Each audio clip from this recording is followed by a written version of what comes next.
The Voice of America.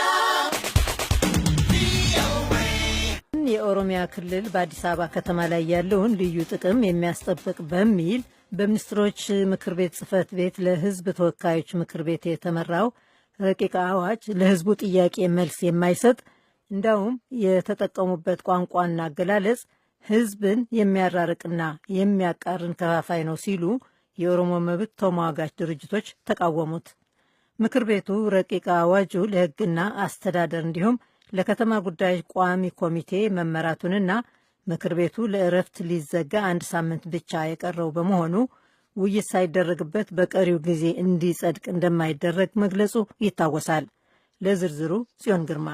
የኦሮሞ ዴሞክራሲያዊ ግንባር ኤዴግ ስራ አስፈጻሚ አባልና የድርጅቱ ቃል አቀባይ አቶ ሊንጮ ባቲ የኦሮሚያ ክልል በአዲስ አበባ ከተማ ላይ ያለውን ልዩ ጥቅም የሚያስጠብቅ በሚል ከሚኒስትሮች ምክር ቤት ወጥቶ ለሕዝብ ተወካዮች ምክር ቤት የተመራው ረቂቅ አዋጅ ለሕዝብ ጥያቄ መልስ የሚሰጥ ተጨባጭ ሀሳብ የለውም ሲሉ አጣጥለውታል። እንደውም የተጠቀሙበት ቋንቋና አገላለጹ ሕዝብን የሚያራርቅ የሚያቃርንና ሌላው ሕዝብ በኦሮሞ ሕዝብ ላይ ቅሬታ እንዲኖረውና ሕዝቡ እንዲከፋፈል ነው እንደውም የሚጠቁመው። ምክንያቱም ልዩ ጥቅም ሲባል የኦሮሞ ሕዝብ ልዩ ጥቅም አልጠየቀም። ልዩ ጥቅም መጠየቅ አይቻልም። ለሌላው ዜጋ የሚኖረው መብት ለኦሮሞ ሕዝብ መኖር አለበት እንጂ ከሌላው የኢትዮጵያ ሕዝብ ተለይቶ ለብቻው ልዩ ጥቅም የጠየቀበት የለም እና ቋንቋው ራሱ ትክክል አይደለም። ልዩ ጥቅም በሚል ቅጽል ስም የቀረበው ረቂቅ አዋጅና በአዋጁ ላይ የሰፈሩት እንደ ትምህርት፣ መሰረተ ልማት፣ የባህል ማዕከላት መቋቋም፣ ስያሜና የመሳሰሉት መብቶች ማንም ሰው በመሆኑና የትኛውም ዜጋ ሊያገኛቸው የሚገቡ መብቱ ናቸው ብለዋል። አቶ ሊንጮ የአሁኑ በልዩ ጥቅም ስም ፖለቲካዊ ፍላጎትን ማሟያ ነው ብለውታል። በዚህ በልዩ ጥቅም ስም ከዚህ በፊት 2 ዓመት ስንት ደም ያፋሰሰው የኦሮሞ ሕዝብ የተቃወመ ማስተር ፕላን በሌላ በጓሮ በር አምጥተው በእድገት ስም አሁንም ማፈናቀል እንችላለን፣ እድገት እናስፋፋለን፣ ትራንስፖርት፣ ሶሻል ሰርቪስ የሚለው ሌላኛው የእጅ አዙር በማስተር ፕላን ማድረግ ያቃታቸውን በዚህ ማድረግ ነው ያመጡት። በኢትዮጵያ ውስጥ የኦሮሞ ማህበረሰብ ከሌላው ሕዝብ የተለየ መብትና ጥቅም ይሰጠኝ ብሎ የጠየቀ ይመስል ልዩ ጥቅም ማለት ዓላማው ሌላ ነው ይላሉ። ለኦሮሞ ሕዝብ ልዩ ጥቅም ሲባል ሌላውስ ጥቅም የለውም? የኦሮሚያ እዛ መሰረተ ልማት ወይንም የትምህርት ቤት የባህል ማዕከል ሲሰራ ከሊዝ ውጪ ይላል። ሌላውስ ከጋምቤላ ሪጂናል ስቴት አዲስ አበባ ውስጥ የማዕከል መስራት ከፈለጉ ከባህር ዳር መስራት ከፈለጉ እነሱ ሊዝ ሊያስከፍሏቸው ነው? በአንድ ሀገር ውስጥ 2 አይነት አስተዳደር 2 አይነት ጥቅም ሊኖር ይችላል? አይችልም። እና እንደዚህ ያሉ ፐብሊክ ጉድ የሆኑ ፐብሊክ ኢንስቲትዩሽኖች ለመጀመሪያም ነጻ መሆን አለባቸው። ምክንያቱም ጥቅሙ የህዝብ ስለሆነ እና ቋንቋው እዛ ውስጥ የሰፈረው ሁሉ ሌላውን ኢትዮጵያዊ የሚያስፈራራ አሁን ያለው ትግል ህዝቡ ጫፍ እስከ ጫፍ ባመጸበት ጊዜ ይሄንን ተጠቅመው ህዝቡን ከፋፍለው ጊዜ ለመግዛት የፖለቲካ የስልጣን እድሜያቸውን ለማራዘም የሚጠቀሙበት እንጂ ምንም የመብት ነገር የለበትም። ባዶ ነው። እዛ ውስጥ የተጻፉ መብቶች ህገ መንግስታዊ መብቶች የተፈጥሮ መብቶች ናቸው።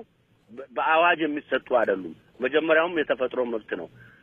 ዋናው ጥያቄው አዲስ አበባ አስተዳደሩ ታክሴሽኑ ከጎረቤት አካባቢዎች ጋር ያለው ግንኙነት ምንድን ነው የሚሆነው? ጂኦግራፊካሊ የት ነው ያለችው የሚለው አዲስ አበባ የፌዴራሉም ዋና ከተማ መሆን አለባት፣ የኦሮሚያም ዋና ከተማ መሆን አለባት። በአቀማመጧም በታሪካውም ደግሞ አዲስ አበባና ኦሮሚያ ሪጂናል ስቴትን መከፋፈል ማለት ስጋና አጥንት እንደመለየት ነገር ነው።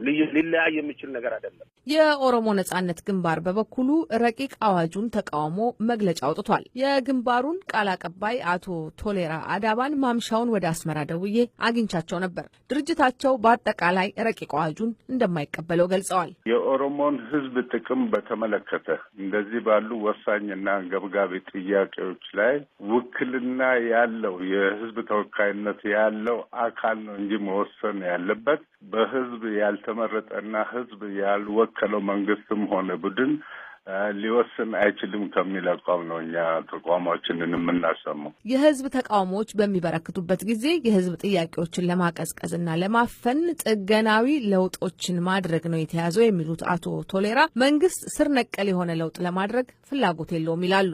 በእጅ አዙር የማስተር ፕላኑን የኦሮሞ ህዝብ ሲቃወም የነበረው ማስተር ፕላን በሌላ መልኩ ለመተግበር የተወጠነ ውጥን ነው እንጂ የኦሮሞን ህዝብ ጥያቄ ይፈታል የሚል አይደለም። የኦሮሞ ህዝብ በመጀመሪያ ነገር ፍንፍኔ ላይ ልዩ ጥቅም አለኝ ወይንም ደግሞ የፍንፍኔን መሬት ለኦሮሞ ሕዝብ የማከፋፈል ጥያቄ አይደለም።